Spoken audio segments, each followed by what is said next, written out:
Let's look at the example sketched out in Netflix's documentary, Making a Murderer.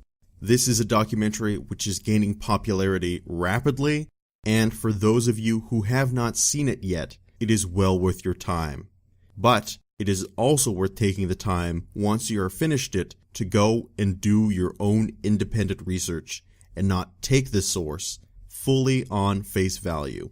I don't want to go into it too much, but the documentary covers the story of Stephen Avery, a resident of Manitowoc County in Wisconsin, who through police misconduct was sentenced to 18 years in prison for a crime he didn't commit.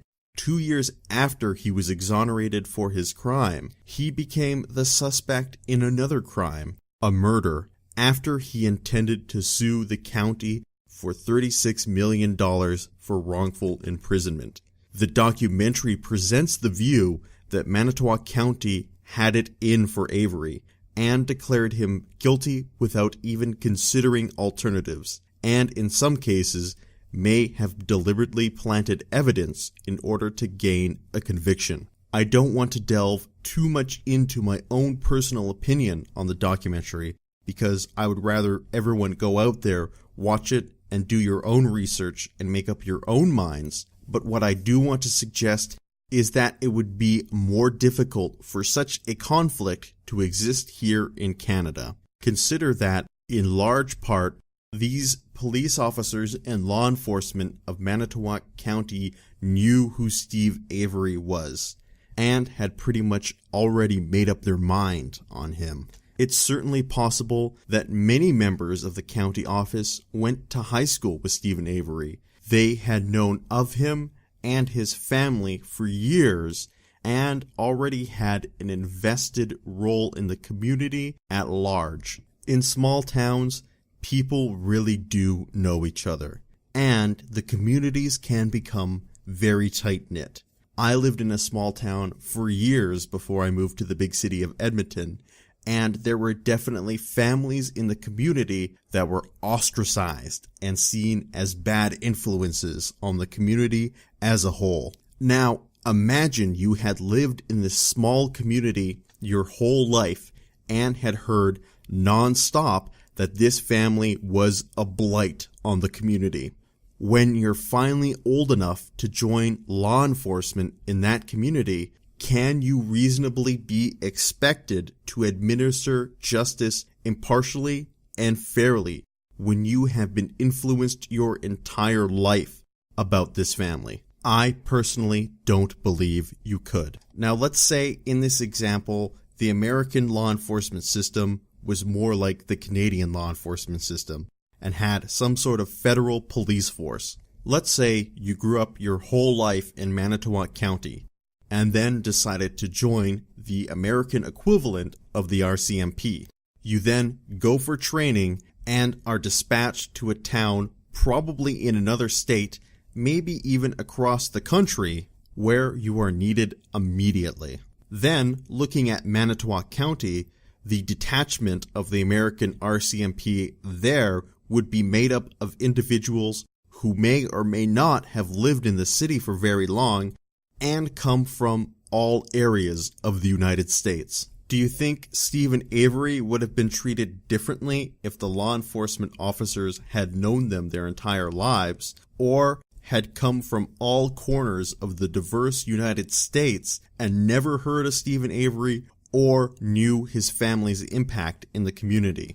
I submit he would get much fairer police consideration in that second scenario. Of course, it's safe to assume that people in the community would try and bias your opinions towards this family, but it would be an uphill battle in that regard. As well, even if they convinced you, you might not be staying in that detachment for very long. Maybe you get transferred to another city in the state. Maybe there's an opening in California, and you've always wanted to move to and live in California. You would then be transferred, and another officer would come and take your place, and the community would have to go through the whole instance of trying to bias them against this family once again. Of course, our system isn't perfect, and definitely has some flaws. But it's a very interesting and unique way of almost exporting Canadians across the country. That's why, if you get pulled over in British Columbia, you have the possibility of encountering a French-Canadian police officer. It's also a nice way for these small, tight-knit communities to get experience and get to know people from all over the country. Another difference that I wish to point out is that officers in Canada are paid substantially more than police officers in America. In some cases, twice as much. This impact is twofold. First, I argue that it reduces the incentive for corruption. Obviously, it doesn't eliminate it, but especially when you combine this with the excellent benefit package they would receive, it goes a ways to reducing that influence. The second factor is, generally speaking, a higher pay ensures a higher quality of people being employed in that profession. With all that being said, virtually all my personal police encounters with officers in this country have been positive. As well, the police officers I have met and conversed with personally have all been stand-up professional individuals. I have a tremendous amount of respect for police officers because they have a difficult job. A job, I argue, has to be difficult. Because if the police's job is easy, then we would be living in a police state, wouldn't we?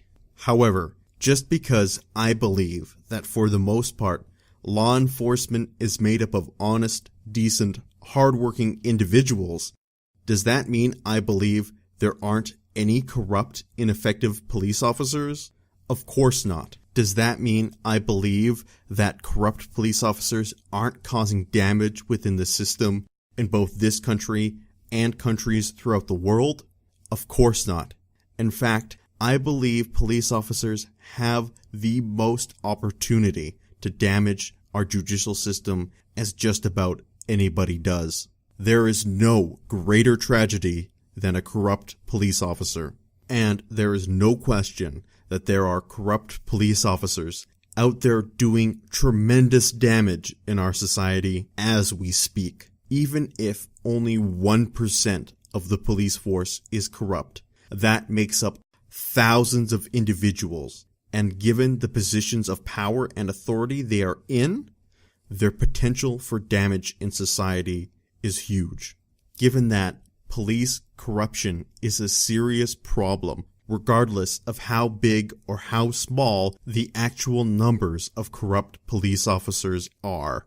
Even if there is only one corrupt police officer in the entire country, the amount of damage they could cause within our society is so great that it would equate to a very serious problem. This is where we get to the main point of my first argument. There is nothing more damaging to the credibility of law enforcement than standing up for corrupt officers in their department. When there are allegations of corruption within law enforcement often acts that they are somehow above reproach, that they are incorruptible, and the very mention that they might have any corrupt elements within their department is an egregious act.